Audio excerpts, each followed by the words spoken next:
It's really good to see you all here. It's just, really great. So good to see you, August 1974. Good to see you, November 1974. Good to see you, January 1975. Good to see you, September 1975. Good to see you, November 1975. Good to see you, April 1976. Good to see you, May 1977. Good to see you, March 1978. Good to see you, September 1978. Great to see you, February 1982. Really good to see you, March 1982. Really fantastic to see you, May 1982. Great to see you, August 1982. Really good to see you, September 1982.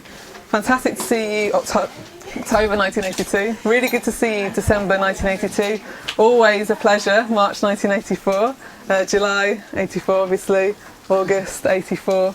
And we've got, who's that? November 84, January 85, March and June, I can just see there. Fantastic. So let's just begin just by acknowledging that we're all sat in a room with other people.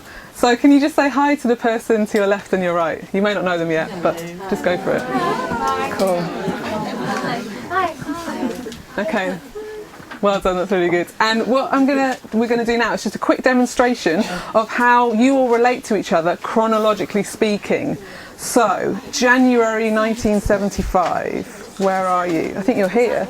Yeah, fantastic. January 1975 and November 1975, which is you. Brilliant, okay. So, January 1975, November 1975. You both obviously know August 1974, right? Yeah, fantastic. From the past. Yeah? Remember? Yeah? Remember that time? You remember that time? August 1974. The one with the disco poem. Just open up for a reminder. Page 4. The disco poem that reads 7 o'clock and we're smoking again. Even though I gave it up before. Who cares? Well, if I don't, no one else will. Come on, don't take all night. Let's make an entrance.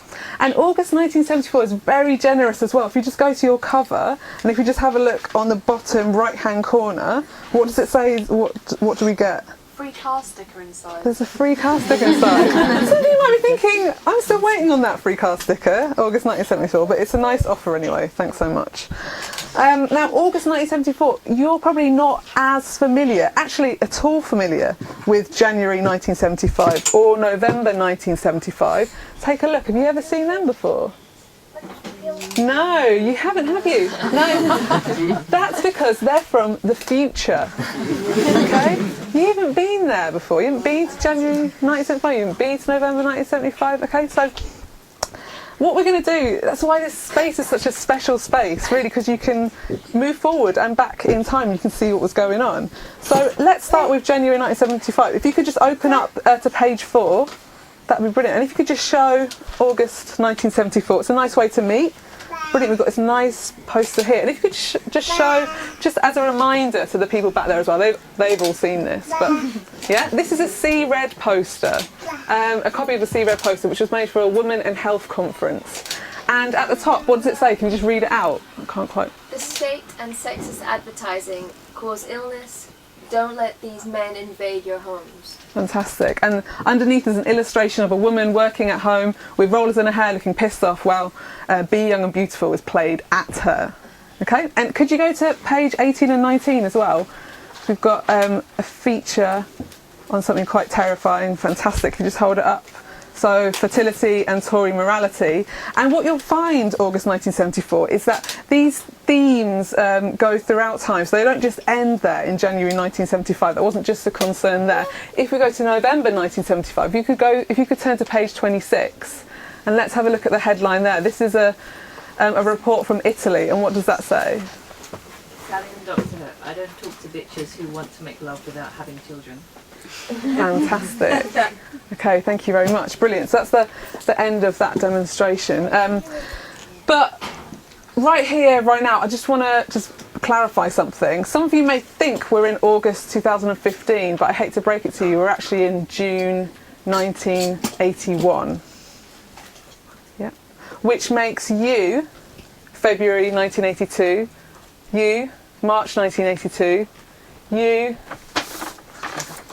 May 1982. Who's May? May, thank you. August 1982. September 1982. Oh, October 1982. And December 1982. As well as March 84, July 84, August 84, November 84, January 85, March 85 and June 85. The future. Okay? We don't know you yet. We don't know what will grace your cover pages. We don't know what will feature inside. But of course you already know this because you've seen this all before. Remember? Back now, back here in June 1981. Cool. So if we've got, is everyone happy with that? Yeah? Okay, great. So now we've got that sorted out, we can begin. Welcome. Here we are in June 1981. Have a look around. Okay. Here we are. We can see we're in a gum clinic, a sexual health clinic near Waterloo. We have got here a young woman. There's a young woman here who is just going to turn 20 like next week, and she's getting married in a month. So she's here for a checkup before the big night. She's early, so she's flicking through a pile of magazines. All the classics are here. Woman's Weekly, Woman's Own, Woman, Cosmo, Good Housekeeping, Pins and Needles, Knit It, Puppies and Piglets, Total Cat UK. But then she spots a magazine she's never seen before. Okay, and this is quite strange because she's a regular in the magazine section of her local branch of WH Smith, as well as holding many notable subscriptions. She pulls it out from underneath the pile and just has a quick read of just one of the stories on the cover, and it says, "What's down there? A guide to self-examination." And she thinks, I better read that again.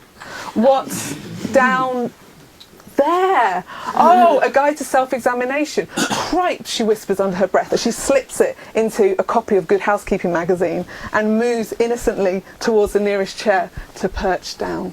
As soon as her bum hits the plastic, she prizes open Good Housekeeping magazine to marvel at this mystery magazine within. Spare rib.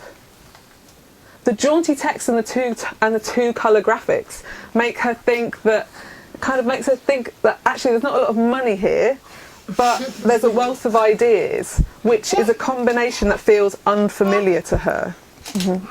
She glances up to check that no one is looking, no one can see what she's doing, and then she has a look at the inside cover for what could have only been a fraction of a second before, to her horror, she sees the nurse appear in her eye line. A pair of white, like loafers, waiting to discreetly take her to the doctor's room. She clamps the pages shut and she nonchalantly just throws the magazine onto the chair next to her. Thank God the shroud of respectability that is Good Housekeeping has concealed it so no one can see what she was doing, and she follows the nurse in. Now, unbeknownst to anyone, she has a photographic memory. So as she lies there with her feet in the stirrups, she can see the inside cover page of that magazine. And she keeps that image there until she gets home, where she starts to make a copy. Which of course you all already know, because you've seen this all before, remember? Back here, back now, in June 1981. But for the 70s, for the sake of the past down here, I think we should just try to generate a little bit of dramatic tension for them. Okay, we don't want to ruin it by being like, oh yeah, we know we know the copy that she made. Okay, so what we're going to do is a kind of past-future jam. Okay, where the past are going to ask the future, what has she seen in the magazine? Do you want to try that? What has she seen in the magazine? And the future's going to be like, this is what she's seen in the magazine. Do you want to try that? Go on, future. Shall I count you in? 3, 2, 1. This is what she's seen in the magazine. Maybe, let's just try it again with a bit more like a yeah. Okay, so 3, 2, 1. This is what you've seen in the magazine. Fantastic. And gesturing, I guess that would help as well. You're going to gesture towards me because I'm going to hold up the copies, okay, that she's made. And these copies are going to gradually get bigger and bigger and bigger. But just to clarify, that's just for dramatic tension as well. They're not actually getting bigger. So don't worry about that. Last thing I need to remember is that we're going to do this 5 times, okay? So it's up to the past. If you could take responsibility to remember to ask the question 5 times and to just keep count, that would be really good. So I'll be holding these up, eyes on me, ears on you. Let's go for it.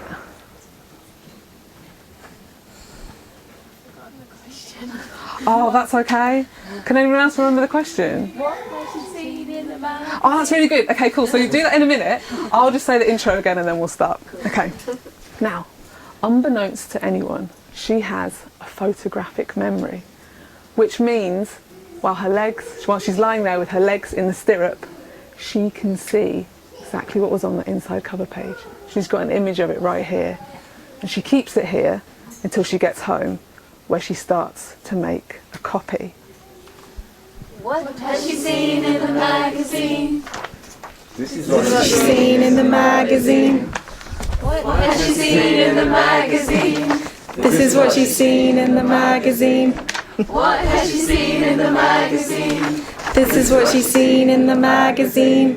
What has she seen in the magazine? This is what she's seen in the magazine. What has she seen in the magazine? This is what she's seen in the magazine. Brilliant. And you know what? She thought, better make some A4 copies just in case people can't see. So if you just want to hand them around, maybe take like 1 between 2 if we're running out, but we might not be. I'll just pass a couple back. Actually, I'll just pass all those back. If you could pass them back, that would be fantastic.